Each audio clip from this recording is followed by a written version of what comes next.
Hello, and welcome to the Cusp Astrology. If you're new to this channel, my name is Seth, and I enjoy creating videos that help us in the astrology community stay well-rounded and always thinking critically. Today we're going to be covering the Taurus Scorpio axis of the Zodiac, so I hope you enjoy. If you're not familiar with the axis, you'll find in the footnotes and somewhere on the screen a link to the introduction to this series. It is a brief video that introduces what the axes are and what they mean in astrology. I wrote this video thinking to myself, maybe the core theme of Taurus and Scorpio is the pain of losing trust. And today we're really going to focus a lot on Taurus and how Taurus is a lot more similar to Scorpio than it may initially seem. Taurus's fiercely stubborn and independent nature could be fueled by a love of comfort, but I would pose that it's in ways that we don't expect. Being soft and fuzzy, food-loving lounge addict seems a little at odds with Taurus's hard-working and staunch attitudes, right? Like, how does pleasure-seeking Venus align with one set of qualities, yet not the other? I've found that the answer is trust, a betrayal of trust, that seems to hit very close to Taurus's proverbial home. You'd think that indulgence equates to laziness, and for some lucky Taurus out there, it does, sustainably. But the easiest way to maintain laziness and comfort is to overly rely on others.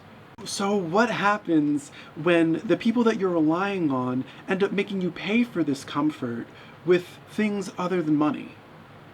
When you get a service for free, you become the product. And no other energy had to learn this before Taurus.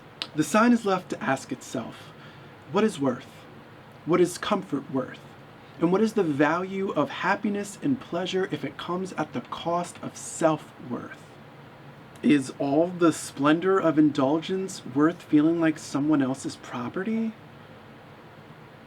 I believe that Taurus developed its now essential tight grip on independence from wrestling with such archetypal dilemmas. I also pose that this is a lesson Scorpio inherits from Taurus and wrestles with as well. Yet Scorpio is a sign that focuses less on what to do per se, like their earthy duality does, instead focusing on how to emotionally cope with a situation that is sort of inevitable, thanks to Libra. Scorpio learns to understand and eventually forgive, condemn, or maybe absolve those people that inadvertently taught Taurus this lesson. And those are the same folks who are purposely trying to teach Scorpio this lesson.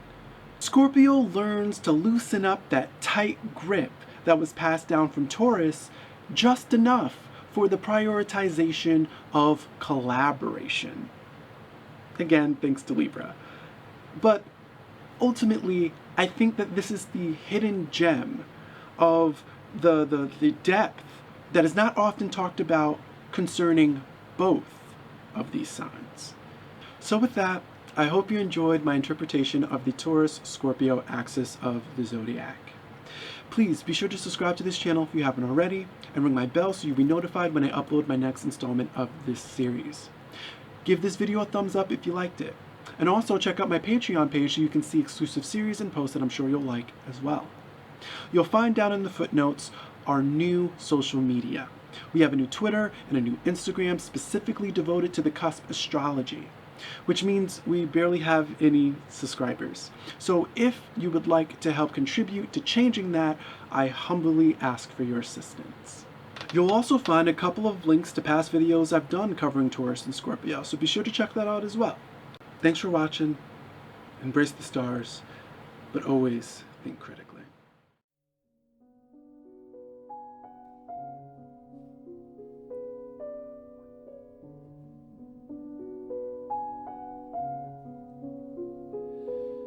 Im wunderschönen Monat Mai, als alle Knospen sprangen,